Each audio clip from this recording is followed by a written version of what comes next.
मी कुकिंगचा job करते व आपल्याला तर माहिती आहे. मी आता टिफिन पॅक करून दाखवत आहे. एक टिफिनमध्ये मी राईस, करेला आणि चपाती पॅक करून एक टिफिन पॅक झाली आहे आपली. तर फ्रूटमध्ये मी पपया, डाळ आणि छास आणि ड्रायफ्रूट लाडू पॅक केला आहे. आता मी जात आहे दुसऱ्या जॉबवरती. इथे मी इकडचा मेनू आहे डाळ, भात, भाजी आणि थाय कढी बनवणार आहे मी. आणि त्याच्यासोबत शामी कबाब. एक साईड मी दूध गरम करून मी दहीसुद्धा लावणार आहे. ते मी काय काय विसरून गेले आहे व्हिडिओ बनवायचं. ते चवळीची भाजी रेडी होत आहे, डाळसुद्धा रेडी झाली आहे.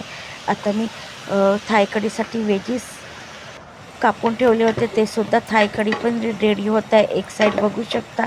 माझा थाय कढीचा व्हिडिओ यूट्यूब चॅनलवरती अपलोड केला आहे. माझा यूट्यूब चॅनलला सबस्क्राईब, लाईक, शेअर जरूर करा.